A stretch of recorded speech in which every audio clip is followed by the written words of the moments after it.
எனக்கு இன்னைக்கு மாட்டையோட எஃப்எஃபான my ரக்ட் husband episode 80 தான் பார்க்க போகிறோம். So it's smash imagine self. Okay வாங்க நம்ம வீடியோக்குள்ளே போகலாம். லாஸ்ட்டாக எதுவும் முடிச்சிருந்தோம் அப்படின்னா சுனில் கிட்ட ஜிமினை மாட்டி விட ஜிமினை பிடிச்சி கத்த 3 பேரும் அப்படியே மகிழ்ச்சியாக நின்றுட்டு இருக்க. அண்ணா ஏன் இப்படி கோவப்படுற? இப்போ நான் எதை பற்றி சொல்கிறேன்? தாத்தா பாட்டி தூக்கி வீசினதை சொல்லவா? என் அப்பா அம்மாவை ஸ்விம்மிங் பூலில் தூக்கி வீசினதை சொல்லவா? இல்லை கண்ணம்மா போயிட்டு இருந்த வண்டியிலேருந்து பெரியப்பா கீழே தள்ளி விட்டதை பற்றி சொல்லவா? இதில் நீ எதை கேட்குற? எனக்கு எதுவுமே புரியல அப்படின்னு சைலண்ட்டாக 3 ஆண்களையும் மாட்டி விட்டுட்டாங்க. பத்தாடி அப்படின்னு ஒவ்வொருவருக்கும் நெஞ்சில் கை வைக்கலாம் போல இருக்கு. இவனை மாட்டி விட பார்த்தா இவன் இப்படி ஒரு ஆப்பு வச்சுட்டானே. டேயோட பார்வை வேற தங்க பக்கம் திரும்பிடுச்சு அப்படின்னு 3 பேரும் படப்படுத்த போக, சுனில் உன்கிட்ட எத்தனை தடவைடா சொல்கிறது? என் பேரை என்னை தூக்குவான், என்ன வேணால் செய்வான், அதை போய் கம்ப்ளைண்ட் பண்ணாத. எனக்கும் என் பேரனுக்கும் நிறைய விஷயம் இருக்கும்.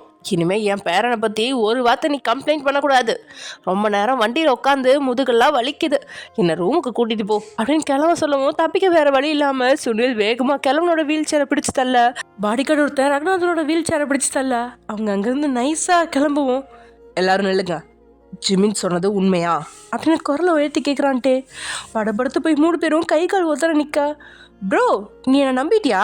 நான் சும்மா ஜோக் அடித்தேன், ஏப்ரல் ஃபூல் அப்படின்னு மாட்டி விட்டுட்டு அவனை காப்பாற்றி விடுவோம். 3 பேர்த்துக்கும் இப்போ தான் நிம்மதி வருது. ஆனால் டேயோட மனசில் இருக்கிற சந்தேகம் குறையாமல் ஜிமினை முறைச்சி பார்த்தவன், இன்னொரு முறை இந்த மாதிரி விளையாடாத ஜிமின் அப்படின்னு முறைச்ச பார்வையோட கால் வேறு வந்ததுனால அங்கேருந்து கால் அட்மெண்ட்டு போயிட்டான். எப்படி என் பக்கம் வந்தாப்போ உங்கள் பக்கம் திருப்பி விட்டேன் பார்த்தீங்களா? இன்னொரு முறை ஓவராக ஆடாதீங்க, கிளம்புங்க அப்படின்னு சொன்னவன் சுனிலோட கையில் மட்டும் ஒரு பேப்பர் கொடுத்துட்டு அங்கேருந்து நகர்றான். அப்படி என்ன அவன் கொடுத்தான் அப்படின்னு பிரித்து பார்த்து சுனிலோட முகத்தில் அடுப்பே இல்லாமல் நெருப்பு எரியிற மாதிரி செவக்குது. ஜிமினியே ஒரு மார்க்கமாக பார்த்துட்டு கையில் இந்த பேப்பரை சுருட்டி குப்பை தொட்டியில் வீசிட்டு இறுக்கமான முகத்தோட பாலகிருஷ்ணா இருந்த வீல் சேரை தள்ளினபடியே 3 பேரும் லிஃப்டில் 3வது மாடி கிளம்பிட்டாங்க. அவங்க போன அடுத்த செகண்ட் கிச்சன்லேருந்து வெளியில் வந்து நீங்கள் அப்படி என்ன ஜிமின் கொடுத்தான்னு சுனில் அதை வீசி எறிகிறான். எதுக்கு இவ்வளோ கோவமாக முறைச்சி பார்க்குறான் அப்படின்னு எண்ணத்தோட குப்பத்தொட்டியில் பக்கத்தில் வந்த நீங்கள் அவன் போட்டு இந்த பிட்டு பேப்பரை எடுத்து பிரித்து பார்க்க, ஓவராக இல்லாமல் மூடிக்கிட்டு இரு, அதை விட்டுட்டு ஓவராக வாலாட்டினா நடக்கிறதே வேற அப்படின்னு நீங்கள் வாசித்து முடிக்கவும், ஓவராக வாலாட்டினா என்னடி பண்ணுவா அப்படின்னு உங்களுக்கு பின்னாடி இந்த டேயோட குரல் கேட்குது. ஐயையோ வந்துட்டாரா அப்படின்னு நெஞ்சில் கையை வச்சு நீங்கள் பேப்பரை சுருட்டி சிலையில் இடைவெளியில் ப்ளவுஸுக்குள்ள நுழைச்சி நெஞ்சுக்குழியில் மறைச்சி வச்சுட்டு சந்தேகமாக வராமல் சேலையை சரி செஞ்சுட்டு திரும்பி பார்த்தா உங்களுக்கு பின்னாடி தான் நின்றுட்டுருக்காம கேஷுவலாக நிற்கிறான் அப்படின்னு அவனை பார்த்து பல்ல காட்டி கண்ணை சுமட்டி நீங்கள் நிற்கிறதே அவனுக்கு சந்தேகத்துக்கு இடமா இருக்கவும், என்னமோ சொன்ன வாலாட்டினா நடக்கிறதே வேறன்னு என்ன பண்ணுவ அப்படின்னு அவன் கேட்க, இல்லை நான் அப்படி எதுவும் சொல்லலை, நீங்கள் ஏதோ தப்பாக நினச்சிட்ருக்கீங்க போல இருக்கு அப்படின்னு வடிஞ்ச வேர்வையை முந்தானையான தொடச்சபடியே சொல்கிறீங்க. ஓஹோ, அப்போது என் காது ஸ்பீக்கர் டேமேஜ் ஆயிடுச்சு, நீ உண்மையாக சொல்கிறேன்னு நான் நம்பணும். சரி நம்புகிறேன். அதுக்கு முன்னாடி 2 மலைக்கு நடுவில் மறைச்சி வச்சே பேப்பர், அதை வெளியிடு அப்படின்ற டேயோட வார்த்தையால் அதிவேகமாக உங்களோட இதயம் துடிச்சிருச்சு.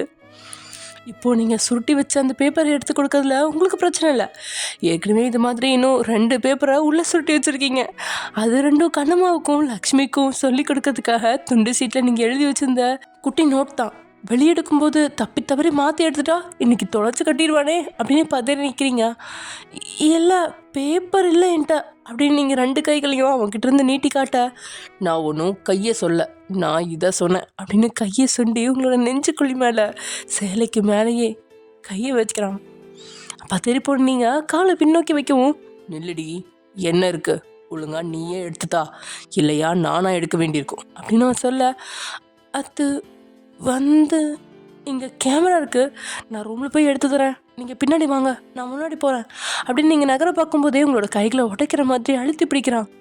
கை உடஞ்சதோ இல்லையோ இதயம் உடஞ்சது அப்படிங்கிற மாதிரி பதறி போனவங்களுக்கு இப்போ தான் அன்னைக்கு டேக்கிட்ட நீ லக்ஷ்மிக்கும் கண்ணம்மாக்கும் கற்றுக் கொடுக்க மாட்டேன் அப்படின்னு செஞ்சு கொடுத்த சத்தியம் ஞாபகத்துக்கே வருது. உங்களை எடுத்து தமிழ்நாடு நிறுத்தினவன் உச்சி முதல் பாதம் வரைக்கும் கண்களால் உங்களை ஸ்கேன் செய்கிறான்.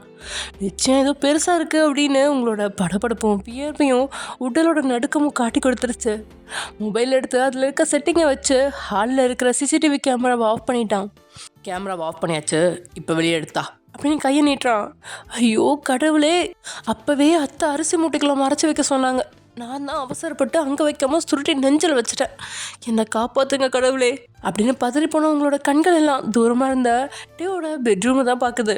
இங்கேருந்து மின்னல் வேகத்தில் ஓடி பெட்ரூம்குள்ளே உடஞ்சி நெஞ்சில் இருக்கிற 3 காகியத்தையும் எடுத்து ஒன்று மட்டும் டேக்கிட்ட கொடுத்துட்டு மீதி அவங்ககிட்ட இருந்து மறைச்சா தான் தப்பிக்க முடியும் அப்படின்னு யோசிச்ச நீங்கள் ஓடுறதுக்கு தயாராகவும் உங்களோட இடையை அத்தனை அழுத்தமாக பிடிச்சிக்கிட்டான். அவனோட அழுத்தத்தில் இடை நொறுங்கி போனதா துடிச்சு போயிருந்தீங்க. ஆ அப்படின்னு பதறும் போது இதுக்கு மேலே பேச்சு கிடமில்ல அப்படின்னு உங்களோட சேலைக்குள்ளே கைகளை நுழைக்கிறான். அவன் செயலில் தடுமாறி போய் அவன் கைகளை பிடிச்ச நீங்கள் என்னங்க வேணாம் அப்படின்னு சொல்லும் போதே ப்ளவுஸோட 2 பக்கத்தையும் பிடிச்சு இழுத்து கீறிட்டான். பயந்து போன நீங்கள் விலக பார்த்தாலும் இருக்குமா உடைய பிடிச்சு வச்சதவன் வேற எங்கேயும் கையை வைக்காம நேராக அந்த பேப்பரில் அவன் கையை வைக்கும் நேரத்திலேயே ஜூஸ் கப்போட லக்ஷ்மி கிச்சன்லேருந்து வெளியே வரா.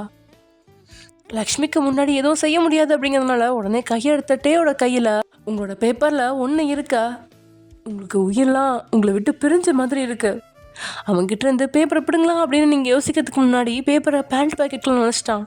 லக்ஷ்மி பக்கத்தில் வந்துட்டாங்க. இப்போ அவன் பேண்ட் பாக்கெட்டில் கையை நுழைச்சா படு கேவலமாகிவிடும்.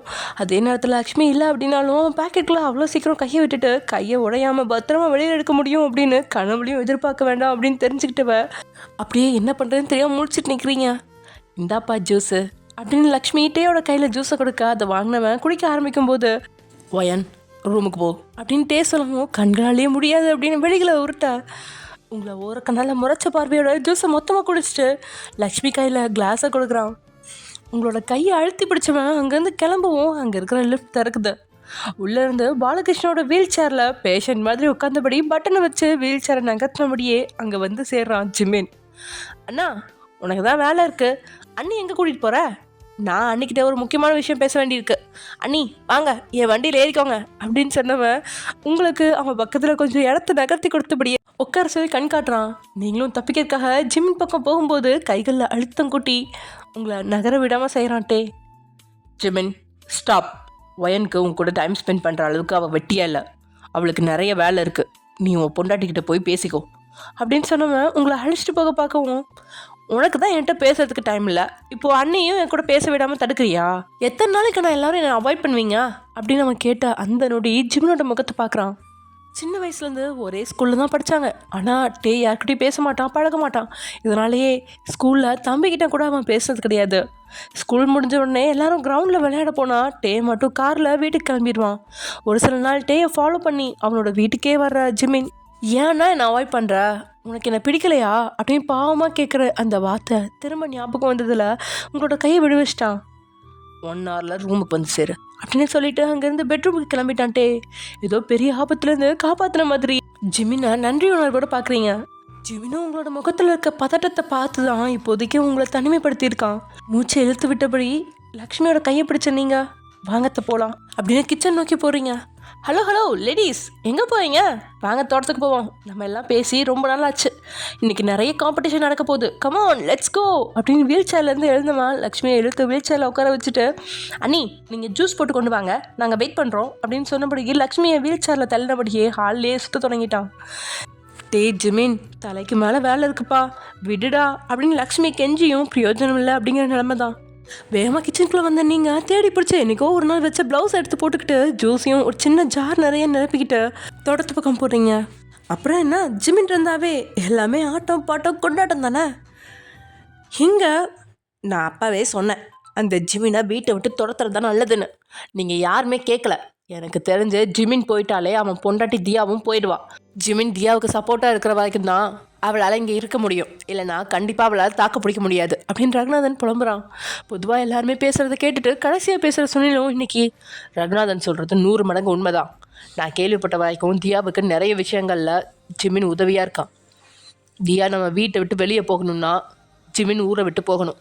அதுவும் அவன் பெர்மனெண்ட்டாக போனாலும் பிரச்சனை இல்லை, ஊரில் இருந்தாலும் அவனால் 1 ரூபாய்க்கு பிரயோஜனம் இல்லை, தண்டத்துக்கு நம்ம பணத்தை செலவாக்கிட்டு திரியிறான். அதனால ஜிமினை சீக்கிரமாக துரத்தணும் அப்படின்னு சொல்கிறான் சுனில். ஏன்னா கம்பெனியில் பெரிய பிரச்சனை வரப்போகுது. அந்த நேரத்தில் ஜிமின் இல்லை அப்படின்னா நிச்சயம் டே சுனில்கிட்ட உதவி கேட்பான். இதை வச்சு டே கிட்ட நெருங்கி கணவன் மனைவிக்கு இடையே இருக்கிற ஒத்துமையை உடச்சி மறுபடியும் டே உங்களை அடக்கிற முயற்சியை எடுக்கிற அளவுக்கு சூழ்நிலைமையை உருவாக்கணும் அப்படின்னு உறுதியாக இருக்கான். ஆனால் பாலகிருஷ்ணாவுக்கு ஜிமினை துரத்தி விடுறதுல துளியும் விருப்பம் இல்லை. ஏன்னா அவன் அதிகமாக ஜோசியத்தை நம்புவான். ஜிமின் பிறந்ததுக்கப்புறம் தான் நஷ்டத்தில் போயிட்டு இருந்த கம்பெனி ஓரளவுக்கு லாபத்தில் பொருள ஆரம்பிச்சது. அதோட ஜிமினுக்கு 18 வயசு ஆனதுக்கப்புறம் கோடியில் வளம் வர எல்லாம் தயாராக இருங்க அப்படின்னு ஜோசிக்காரன் சொன்ன மாதிரியே ஜிமினுக்கு 18 வயசு ஆகும்போது பிஸ்னஸில் கால் எடுத்து வச்சான். பிஸ்னஸ் சொல்ல முடியாத லாபத்தில் கொட்டுட்டு பணம் கொட்டி தீத்துது. சொத்து சுகம் வசதின்னு மறுபடியும் கிம் ஃபேமிலி தலை நிமிர ஆரம்பிச்சிச்சு. இதுக்கெல்லாம் காரணம் ஜிமினோட பிறப்பு தான் அப்படின்னு பாலகிருஷ்ணா பயங்கரமாக நம்பினான். இதனால தான் அவன் அதிர்ஷ்டக்காரன் அப்படின்னு அவன் பேரில் மொத்த குடும்ப சொத்தையும் எழுதி வச்சிட்டாங்க. அவன் வீட்டை விட்டு நிரந்தரமாக போயிட்டா அதிர்ஷ்டமும் போயிடுமோ அப்படின்னு பயப்படுறான் கிழமை. அதெல்லாம் முடியாது, ஜிமினை யாருமே துரத்தக்கூடாது, பேசாமல் அவன் பொண்டாட்டியை துரத்துங்க. அதோட ஜிமினால் இந்த வீட்டில் எதையும் மாற்ற முடியாது. ஆனால் டே மாறினாதான் எல்லா பிரச்சனையும் வரும். அதனால முதல்ல டே ஒயன் விஷயத்த பாருங்கடா அப்படின்னு ஜிமின் பக்கம் இருந்த பிரச்சனையை அப்படியே திருப்பிட்டான் கிழவன். அப்பா சொல்கிறதும் சரிதான். எப்படி பார்த்தாலும் முன்னாடிலாம் கோபத்தோட உச்சத்தில் இருக்கிற டே இப்போ முன்னைய மாதிரி இல்லை. வீட்டில் மட்டும் இல்லை, ஆஃபீஸில் கூட நிறையா பொண்ணுங்களுக்கு சலுகை கொடுத்துட்ருக்கான். பொண்ணுங்க மாதத்தில் 2 நாள் லீவ் எடுக்கலாமா. கன்சீவாக இருக்கிற பொண்ணுங்களை வேலையை விட்டு தூக்க மாட்டானா. அவங்களுக்கு பிள்ளை பிறந்ததும் 3 மாதம் லீவ் எடுக்கலாமா. அவ்வளோ நாளைக்கு சம்பளம் வேறு தண்டத்துக்கு கொடுப்பானா. பொட்டச்சிங்களுக்கு திறமை இருந்தால் 60 வயசு வரைக்கும் கம்பெனியில் வேலை பார்க்கலான்னு புதுசாக ரூல்ஸ் கொண்டு வந்துட்டான். இதுக்கெல்லாம் காரணம் அந்த ஒயன் தான். ஆரம்பத்தில் அவளை அடக்க பார்த்தான். இப்போ அவனே கொஞ்சம் சாஞ்சுக்கிட்டு இருக்க மாதிரி இருக்குது. இதை இப்படியே விடக்கூடாது. கண்டிப்பாக டே ஒயனுக்கு இடையில தான் முதல்ல பிரச்சனையை உருவாக்கிடணும் அப்படின்னு வன்மமான திட்டத்தோட சுனில் சொல்ல, பிளான்லாம் நல்லா தான் இருக்குது, ஆனால் சொதப்பி என்ன மாதிரி கை கால் உடஞ்சி கிடக்காதீங்க அப்படின்னு ரகுநாதன் எச்சரிக்கை. நக்கலாக சிரிச்சவன், அதெல்லாம் உன்னை மாதிரி யோசிக்காமல் கேனத்தனமாக பண்ண மாட்டேன். ஒயன் படிக்கணும்னு அடம் பிடிக்கிறப்ப டே ஒயனுக்கு இடையில பிரச்சனை வரும். அதை வச்சு எப்படி தீய மூட்டி விடுறேன்னு பாரு அப்படின்னு கர்வமாக சொல்லிட்டு இருக்கா சுனில். இங்கே ஆட்டம் பாட்டம் கொண்டாட்டம் எல்லாமே முடிஞ்சு நீங்களும் ஜிமினும் மட்டும் தனியாக பேசிகிட்டு இருக்கீங்க. ஆக்சுவலி ஜிமின் உங்களுக்கு கொடுத்த ஐடியாவில் தான் நீங்கள் இப்போல்லாம் டேக்கிட்ட எதிர்த்து பேசாமல் அமைதியாக போயிடுறீங்க. அதனாலே இப்போது உங்களுக்கும் டேக்கும் இருக்கிற அந்த ரிலேஷன்ஷிப் கொஞ்சம் சுமூகமாக போகுது. அதே மாதிரி ஜிமின் இப்போயும் உங்களுக்கு ஏதோ அட்வைஸ் பண்ணிட்டு தான் இருக்கான். இதை தூரமாக மாடியில் நின்று ஜன்னல் வழியாக பார்த்துக்கிட்டு இருக்கிறான் டே. 2 பேரும் பேசிகிட்டு இருக்காங்க அப்படின்னு மட்டும் தான் தெரியும். ஆனால் என்ன பேசிட்டாங்க அப்படின்னு தெரியல. அவங்கள சந்தேகமாக பார்க்கவும் தோணாது. 2 பேரும் சகஜமாக பேசி பழகிறது அவனுக்கு சந்தோஷம்தான் அப்படிங்கிற மாதிரி அங்கே இருக்கிற சேரில் உட்காந்தவன் பாக்கெட்டில் கையை போட்டு அந்த பேப்பரை வெளியில் எடுக்கிறான். 2 பேப்பர்கள் இருக்க, ஒரு பேப்பரில் இங்கிலீஷில் எதையோ கிறுக்கி வச்சுருக்கீங்க. சுத்தமாக நீங்கள் எதுக்கு இப்படி எழுதி வச்சுருக்கீங்க அப்படின்னு அவனுக்கே தெரியல, புரிஞ்சிக்கவும் முடியல. சந்தேகப்பட்டு சிசிடிவி கேமராவை பார்த்தவன் கிச்சனுக்குள்ள கேமரா இல்லாதனால இப்போதைக்கு அந்த பேப்பர் எதுக்கு அப்படின்னு மட்டும் அவனால் கண்டுபிடிக்க முடியல. ஆனால் இன்னொரு பேப்பரில் ஜிமின் எழுதி இந்த வார்த்தை தான் இருக்குது. ஹேண்ட் ரைட்டிங்கை பார்க்கும்போதே அது ஜிமின் அப்படின்னு நல்லாவே புரிஞ்சிருச்சு. சிசிடிவி கேமராவை சோதனை செஞ்சு பார்க்கும்போது சுனில் கிட்ட அவன் இதை கொடுத்ததையும் பார்த்துட்டான். டே பாட்டியை மாடியிலேருந்து தள்ளி விட்டது லக்ஷ்மி கண்ணம்மாவை ஆண்கள் கீழே தள்ளினாங்க அப்படின்னு ஜிமின் சொன்னது உண்மையாக இருக்குமோ அப்படின்னு டேக்கு சந்தேகமாக இருக்குது. ஏன்னா ஜிமின் சொன்ன மாதிரி 3 ஆண்களோட முகத்துலேயும் மாட்டிக்கிட்டோமோ அப்படிங்கிற பயம் அப்பட்டமாக தெரியுது. இதனால் ஹாலில் இருந்த சிசிடிவி கேமராவை பார்க்குறான். அதில் அவங்க பேசினது சுத்தமாக கேட்கல. இருந்தாலும் அவங்களோட உதர அசைவை பார்த்த வரைக்கும் அவங்க ஜிமின் கிட்ட என்ன பேசினாங்க, ஜிமின் அவங்கக்கிட்ட என்ன பேசினாங்க அப்படின்னு நல்லாவே புரிஞ்சிருச்சு டேக்கு. அப்படின்னா நடந்ததெல்லாம் உண்மையா அப்படின்னு யோசிச்சவனுக்கு மொத்தமாக மூளை குழம்பியே போயிடுச்சு. ஏன்னா இதுக்கு முன்னாடி வீட்டில் நடக்கிற எதையும் அவனுக்கு பெருசாக கண்டுக்கிற எண்ணமே இல்லை. மொபைலில் சிசிடிவி கேமரா இருந்தும் அதை பார்க்கறதுக்கு நேரத்தை செலவிட மாட்டான். காலையில் ஆஃபீஸ் போனால் ஈவினிங் வீட்டுக்கு வந்து சேர வரைக்கும் முழு நேரமும் வேலையாகவே இருக்கும். வீட்டுக்கு வந்தாலும் அவன் யார்கிட்டையும் பேசுகிற மாதிரியோ இல்லை டைம் ஸ்பெண்ட் பண்ணுறதுக்கோ இல்லை. வாட்சில் வேலைகள் என்னென்ன செய்யணும் அப்படின்னு நோட்டிஃபிகேஷன் வரும், அதுபடி செய்வான். மாடியில் இருந்துக்கிட்டு கீழே இருக்கிற லக்ஷ்மி கிட்ட 5 நிமிஷம் மொபைலில் பேசுகிறது தான் அவன் குடும்பத்துக்காக செலவிடுற நேரமே. மற்றபடி அவனுக்கு நேரமே இல்லை. அதை தாண்டி எப்பயாவது லக்ஷ்மிக்கு உடல்நிலை முடியல அப்படின்னா கூட அவள் கூட முழு நேரமும் இருப்பான். இப்போலாம் லக்ஷ்மிக்கிட்டையும் ஏதாவது பிரச்சனை இருக்கா அப்படின்னு கேட்டுக்கிறான். ஆனால் அவள் வாயை திறந்து ஆண்களால் வீட்டில் பிரச்சனை இருக்குது அப்படின்னு சொன்னதே கிடையாது. இதனால் அவனும் பெருசாக கண்டுக்காமல் இயந்திரமாக தன்னோட வாழ்க்கையை வழிநடத்திட்டு இருந்தான். என்னைக்கு நீங்கள் அவன் வாழ்க்கையில் வந்தீங்களோ அன்னையிலேருந்து தான் 2 நிமிஷம் ஓய்வு கிடைச்சா கூட சிசிடிவி கேமராவை திறந்து வச்சு உங்களை பார்த்து ரசிச்சுக்கிட்டு இருப்பான். அதனால தான் ஓரளவுக்கு வீட்டில் உங்களை சுனில் நான்வெஜ் சாப்பிட வைக்கிறான், மிரட்டுறான். ரகுநாதன் மிரட்டுறான். பாலகிருஷ்ணாவோட ரூமில் எதுவும் நடக்குது அப்படின்னு சந்தேகப்பட்டு எல்லா ஆண்களையும் மிரட்டி வச்சுருந்தான். இப்போ பார்க்கும்போது உண்மையில் பொண்ணுங்களுக்கு ஏதோ பிரச்சனை, ஆண்கள் ரொம்பவே அடக்கி வைக்கிறாங்களோ, அடுக்குதல் ஒரு வேளை கொடுமையாக நடக்குதோ அப்படின்னு யோசிச்சவனுக்கு தான் ஒரு முட்டாளாக இருக்கிறேனோ அப்படிங்கிறதும் இப்போ தான் கொஞ்சம் புரிய வருது. அந்த யோசனையிலேயே அவன் உட்காந்துருக்கும்போது உள்ளே நுழைஞ்ச நீங்கள் என்னங்க மொபைல் தருவீங்களா அப்படின்னு கையை நீட்டி நிற்க, என்னங்களை ஓரம் கட்டிட்டு உங்களோட கையை பிடிச்சி இழுத்து தான் மூக்கூட சேர்த்துக்கிட்டு உறிஞ்சிருவனுக்கு உங்களோட லக் சோப்போட வாசமும் உங்கள் உடலோட வாசமும் சேர்ந்து கிறக்கத்தை கொடுக்க உங்களோட உள்ளங்கையில் அழுத்தின ஒரு முத்தத்தை கொடுத்தபடி உங்களோட கை விரல்களை பார்க்குறான். உங்களோட உடல் எத்தனை சாஃப்டாக இருந்தாலும் உங்களோட கை ஆண்களோட கை மாதிரி காய்ச்சி போன கையாக தான் இருக்கும். அந்தளவுக்கு நீங்கள் வேலை செய்கிறீங்க அப்படின்னு அவனுக்கே தெரியும்.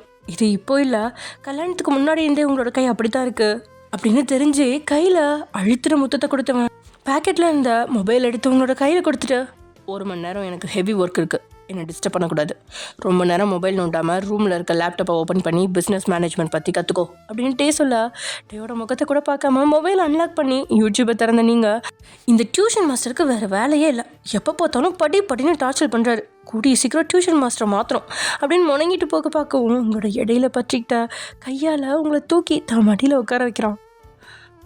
ஓஹோ, படிக்க சொன்னா என்ன ஏற்றுட்றியா? சரிடி, நான் உன் டியூஷன் மாஸ்டராக இல்லாமல் இனிமேல் உன் புருஷனாக இருக்கலான்னு நினைக்கிறேன், நீ என்ன சொல்கிற அப்படின்னு கேட்டவனோட உதடு உங்களோட கழுத்தை சீண்டுது. கழுத்தை வெட்டுக்கணை திருப்பி அவன் கிட்டேருந்து போராடி வேகமாக எழுந்துட்டீங்க. டேக்கு தான் அவனோட செயல், குறுக்கிட்டா அத்தனை கோவம் வருமே அப்படிங்கிறதால உங்களை முறைச்சி பார்வையோட உங்களோட கைகளை பற்றிக்கிட்டு மடியில் உட்கார வைக்கிறான். நீங்கள் மறுபடியும் அவனை விட்டு எழும்ப கோவம் அளவுக்கு அதிகமாக மாறிடா முறைச்ச பார்வையோட உங்களோட கைகளை விடுவிக்கிறான். கைகளுக்கு விடுதலை கிடைச்சதும் மின்னல் வேகத்தில் அங்கேருந்து ஓடாமல் அவன் பக்கம் காலை எடுத்து வச்ச நீங்களாவே எட்டையோட மடியில் உட்காந்துட்டீங்க. அவன் வற்புறுத்தி உட்கார வைக்கும்போது எலும்பு முயற்சிச்ச நீங்கள் இப்போது நீங்களாவே உட்காந்துருந்ததால் புரியாத புதிரா உங்களை பார்க்குறாட்டே. உங்களோட செயலில் இருந்த துளி கோபமும் மறைஞ்சு போய் உங்களோட வயிற்றை சுற்றி கையை வேலையாக போட்டு அவனோட சேர்த்து இறுக்கமாக உட்கார வைக்கிறான். 2 பேர் தீக்கும் மோதி இருக்க களைஞ்ச உங்களோட முடிய விரல்களால் வருடி முன்னோக்கி போட்டுக்கிட்டு உங்களோட பரந்த முதுகில் முகத்தை புதைக்கிறான். பஞ்சுக்குள்ளே புதைஞ்சு போன பாறாங்கல் மாதிரி உங்களோட மென்மையான தேகத்தில் அவனோட பாதி முகம் புதையவும் கூச்சத்தில் லேசாக நெளிஞ்சபடி, என்னங்க இந்த ட்ரேட் சிஸ்டத்தில் ஒரு டவுட் இருக்குது, கிளாரிஃபை பண்ணுவீங்களா அப்படின்னு சொன்ன நீங்கள் மொபைல் அவன் பக்கம் நீட்டுறீங்க. நல்ல காலத்தில் ஒரு டவுட்டும் வராது, இப்போ தான் உனக்கு எல்லா டவுட்டும் வருமாடி அப்படின்னு சொன்னபடியே ப்ளவுஸுக்கு பின்னாடி இருந்த கைத்தை கழட்டி விட்டவன் உங்களோட பரந்த முதுக கண்களால் அளவிடுறான். உங்களோட முதுகு அப்படிங்கிற மெழுகு சிலையில் உருகிட வேணும் அப்படின்னு அவனோட மனசு துடிக்க மூக்கால லேசாக உங்களோட முதுக உரசுறான். அதுக்கே 1000 வால்ட் மின்சாரம் உடலில் தாறுமாற பாஞ்ச மாதிரி நெளிஞ்ச நீங்கள் படிக்க சொல்கிறப்ப நானும் இப்படி தான் பண்ணிகிட்ருப்பேன், பரவாயில்லையா அப்படின்னு அவனை தொந்தரவு செய்கிறீங்க. முகத்தை உங்கள் முதுகுலேருந்து விளக்கி உங்களோட கையில் இருந்த மொபைலை பிடுங்கினவன் ட்ரேடிங் சிஸ்டத்தை ஒரு முறை சோதனை செஞ்சுட்டு அதை பற்றி உங்ககிட்ட விளக்கமாக சொல்ல ஒன்றும் புரியல அப்படின்னாலும் புரிஞ்ச மாதிரி முக ரியாக்ஷனோட அப்பப்போ தலையை ஆட்டிக்கிட்டு இருந்த நீங்கள் திருட்டு போன மாதிரிட்டே ஓரக்கண்ணால் பார்க்குறீங்க. நீங்கள் விளையாட்டை கேட்டாலும் அவன் சின்சியராக அதை பற்றி சொல்லிக்கிட்டு இருக்க மெதுவாக வலது கையை எடுத்து டையோட கால் தொட மேலே வச்சு ஓரக்கண்ணால் அவனோட முக ரியாக்ஷனை பார்க்குறீங்க. அவன்கிட்ட ஒரு எக்ஸ்ப்ரெஷனும் இல்லை, ஆனால் உங்களோட கைகள் தான் அவன் தொடை மேலே அப்படியே பயத்தில் நடனம் ஆடுது. மெதுவாக தடவி தொடையிலேருந்து கையை பேண்ட் பாக்கெட் வரைக்கும் கொண்டு வந்துட்டீங்க. பயத்தோட அவனோட முக ரியாக்ஷனை பார்த்துக்கிட்டே பேக்கெட்டில் கையை நுழைக்கிறீங்க. கடவுளே, அவர் கண்டுபிடிக்கிறதுக்கு முன்னாடி அவர் பேக்கெட்டுக்குள்ளே போட்ட பேப்பர் எடுத்துடணும், ப்ளீஸ் உதவி பண்ணுங்க ஆண்டவா அப்படின்ற வேண்டுதலோடையே உள்ள கையை நுழைக்கிறீங்க. பேக்கெட் தான் நீண்டிக்கிட்டே போகுது தவிர்த்து அந்த பேப்பரை காணல. என்னடா அது, பேக்கெட்டில் தானே போட்டார், இப்போ எங்கே போச்சு அப்படின்ற யோசனையில் அங்கேயும் இங்கேயும் தடவிக்கிட்டு இருந்த உங்களோட கையில் மென்மையான ஒரு பொருள் மாட்டிக்கிச்சு. பேப்பர் தானா அப்படின்னு தொட்டு பார்த்து வருனதுக்கப்புறம் தான் அது பேப்பர் இல்லை அப்படின்னு புரியுது உங்களுக்கு. ஐயோ, இது அதுவாக இருக்குமோ அப்படின்ற மைண்ட் வாய்ஸோட டேயோட முகத்தை பார்த்தா இவ்வளோ நேரம் ட்ரேடிங் சிஸ்டத்தை சொல்லி கொடுத்துட்டு இருந்தவன் உங்களோட முகத்தையே பார்த்துட்டு இருக்கான். மாட்டிக்கிட்ட பங்கு அப்படின்ற மாதிரி பிடிச்சி வச்சுருந்தா அவனோட உயிர் நாடியை விட வச்சுட்டு கையை நைஸாக வெளியெடுத்த நீங்கள், அது பேக்கெட்டுக்குள்ளே கொசு போச்சு, அதை அடிக்கிறதுக்கு தான் கையை விட்டேன் அப்படின்னு சொன்ன நீங்கள் என்ன செய்கிறது அப்படின்னு தெரியாமல் பல்ல கட்டி சிரித்து வைக்கிறீங்க. அவனோட ரியாக்ஷன் முறைச்ச ரியாக்ஷனாக இருக்கும். ஐயோ, வேதாள முருங்கை மரம் ஏறுதே, இறைவா இன்னைக்கு பஞ்சாயத்து கன்ஃபார்மோ அப்படின்னு உள்ளுக்குள்ளே பயந்து தவிச்சாலும் வெளியே முடிஞ்ச அளவுக்கு சிரிப்பை நீங்கள் மெயின்டைன் பண்ணிகிட்டு இருக்கும்போது உங்களோட கையை பற்றி கொண்டவன் உங்களோட பிஞ்சு விரல்களை அவனோட பேண்ட்டு பாக்கெட்டில் நினைக்கிறான். கையை பிடிச்சதும் உடச்சி எடுத்துருவான் அப்படின்னு நினச்சிங்க. ஆனால் நடக்கிறது வேற ஒன்றா இருக்கிறதுனால உதட்டில் இருந்த சமாளிக்கிற சிரிப்பு மறைஞ்சு அதிர்ச்சி முகத்தில் தாண்டவம் ஆடுது. கொசு இன்னும் உள்ளே தான் இருக்குது, அடித்து கொள்ளாமல் சாஃப்டாக ஹேண்டில் பண்ண, because I like your touch அப்படின்னு சொன்னவன் எதுவும் நடக்காதது மாதிரி ட்ரேடிங் சிஸ்டத்தை மறுபடியும் உங்களுக்கு சொல்லி கொடுத்துட்ருக்கான். இவ்வளோ நடந்தால் எகிறாத உங்களோட இதயம் இப்போ தான் மொத்தமாக எகிறது.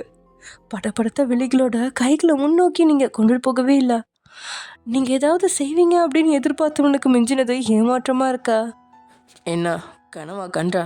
ஏதாவது பண்ணுடி, நான் தான் பெர்மிஷன் தந்துட்டேன்ல, அப்புறம் உனக்கு என்ன பிரச்சனை அப்படின்னு அவன் டெரராக கேட்டாலும் நீங்கள் கைகளை அசைக்காமல் இருக்கீங்க.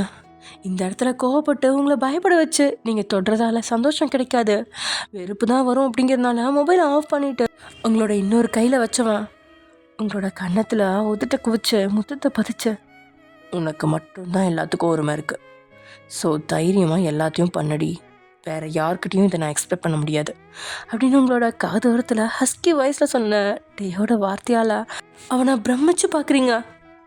உண்மையாகவே எனக்கு மட்டும்தான் உரிமை இருக்கா? பணக்காரங்க நிறைய பொண்ணுங்க கூட கனெக்ஷன் வச்சுருப்பாங்கன்னு அப்படின்னு சொன்னீங்க. அதுக்கு மேலே பேச முடியாத அளவுக்கு வாயில் கையை வச்சு மூடுறான். Stop it. எனக்கு எப்பவுமே ஒரே ஒரு ஆப்ஷன் தான், அது நீ மட்டும்தான். உன்னை தவிர்த்து என்னால் யாரையுமே நினச்சி கூட பார்க்க முடியாது. So stop this unwanted talk அப்படின்ற டீயோட வார்த்தை உங்களுக்கு சொல்ல முடியாத சந்தோஷத்தை கொடுக்குது. அவனுக்கு குடி சிகரெட் அப்படின்னு எந்த ஒரு கெட்ட பழக்கமும் இல்லை. அதை தாண்டி பொண்ணுங்க விஷயத்தில் அவன் ஒரு ராமனாக இருக்கிறது உச்சக்கிட்ட மகிழ்ச்சியை கொடுக்க. உண்மையாகவே டச் பண்ணட்டுமா அப்படின்னு நீங்கள் திருப்பி கேட்க, அவன் என்ன சொன்னாலும் மண்டையை ஆட்டிட்டு எழுந்து போவீங்க அப்படின்னு எதிர்பார்த்தும் போது இப்படி நீங்கள் கேட்டது வித்தியாசமாக இருக்கும். கண்களால் சம்மதம் தெரிவிக்கிறான். அடுத்த நொடி டேயோட தலையில் கையை வச்சு நீங்கள் ஒழுங்காக அந்த தலைமுடியை அப்படியே களைச்சி விட்டுட்டு, ஜிமின் தலைமுடியா அப்பப்போ கையால் கோதி ஸ்பைக் வைப்பானே அது மாதிரி 2 கைகளாலையும் டேயோட 2 பக்க முடியும் எடுத்து நடுவில் கொண்டு வந்து ஸ்பைக் விட பயங்கரமாக முயற்சிக்கிறீங்க நீங்கள். ஆனால் டே மாதிரி அவனோட முடியும் அடுத்தவங்க பேச்சை கேட்க மாட்டேன் அப்படின்னு பிடிவாதத்தில் உங்களோட விருப்பத்துக்கு ஏற்றபடி நிற்கல. என்ன மண்டை இது, என் பேச்சை கேட்க மாட்டேங்குது. புருஷனும் சரி அவர் முடியும் சரி ரெண்டுமே சரியில்லை. இதுங்களை 2 அடி கொடுத்து தான் சரி பண்ணணும். அதுக்கு முன்னாடி போய் மொபைல் நோண்டிட்டு வரேன் அப்படின்னு சொன்னபடி எழுந்த நீங்கள் டேயை முறைக்கிற மாதிரி பார்த்துட்டு ரிவர்ஸில் கால் எடுத்து வச்சு பின்னோக்கி போன நீங்கள் அந்த ரூமுக்கு வெளியில் போனதும் துள்ளி குதிச்சு ஓடிட்டீங்க. எப்படி எஸ்கேப் பண்ணேன்னு பார்த்தீங்களா? ஓடுறா கைப்புள்ள ஓடு. உங்களோட செயலை நினச்சி என்ன சொல்கிறது அப்படின்னு தெரியாமலேயே லேப்டாப்பை மூடி வச்சுட்டு அங்கே இருக்கிற கண்ணாடியில் முகத்தை பார்க்குறான். அழகாக இருந்த முடியை அலங்கோலப்படுத்தியிருக்கீங்க, ஆனால் அதுவும் அவன் கண்களுக்கு அழகாக தான் தெரியுது. உண்மையில் உங்களுக்கு ஜிமினோட ஹேர் ஸ்டைல் தான் பிடிச்சிருக்கா?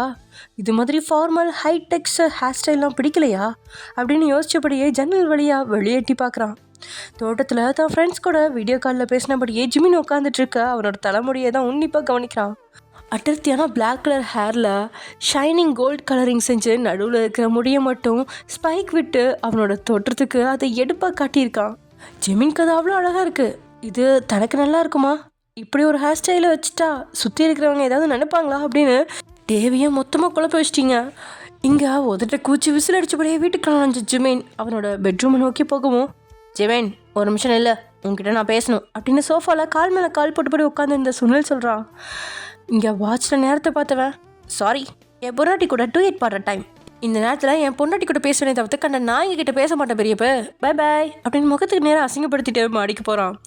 சுனில் அப்படியே ஜிமினா கொலை வரியாக பார்க்க பக்கத்தில் இருந்த ரகுநாதனை பார்த்து, பாத்தியா உன் பையனோட லட்சணத்தை, நம்மளை சுத்தமாக மதிக்கிறதே இல்லை. இவன் இப்படி வளர காரணமே உன் பொண்டாட்டி லட்சுமி தான். என் பையனை பார்த்தியா, அம்மா இல்லைனாலும் அவனை எப்படி வளர்த்து வச்சுருக்கேன்னு. இன்றைக்கி அவனோட சம்பாத்தியமே பல கோடி கணக்கில் இருக்குது. உன் பையனுக்கு சம்பாதிக்கவும் துப்பு இல்லை, ஆம்பளை மாதிரி நடந்துக்கவும் துப்பு இல்லை அப்படின்னு தன்னை மதிக்கலை அப்படிங்கிறதுக்காக ஜிமின் மேலே வன்மத்தை கக்குறான். ஏற்கனவே ஜிமினை பிடிக்காது, இதில் இன்னும் வெறுப்பு கொண்டவனா உட்காந்துருக்கான் ரகுநாதன். ஆனால் என்னை எதிர்த்து பேசவும் சண்டையிடவும் தான் அவனுக்கு உடலில் சுத்தமாக தெம்பு இல்லை. 2 பேர்த்தையும் கண்டுக்காம மாடிக்கு வந்தவன் பழக்க தோஷத்தில் பெட்ரூம் கதவை திறந்து உள்ள நுழைய அங்கே தியா கால் முட்டி வரைக்கும் இருக்கிற பர்முடா பேண்ட் டிஷர்ட் போட்டுக்கிட்டு குப்புறப்படுத்து மொபைலில் வீடியோ காலில் ரத்திக்கிட்ட பேசிகிட்டு இருக்கா. ஜிமின் வந்ததை பார்த்ததும் பார்க்காத மாதிரி அவள் கிடக்க ஜிமின் ஓரமாக நகர்ந்து அலமாரியை திறந்து தனக்கு தேவையான பொருட்களை எடுத்துகிட்டு அலமாரியை மூடும்போது கண்ணாடி வழியாக படுத்து கிடக்கிற தியாவை பார்க்குறான். தழுதலப்பாக இருக்க கால்களில் வலது காலில் மட்டும் கருப்பு நிற கயிறை கட்டி வச்சிருக்கா.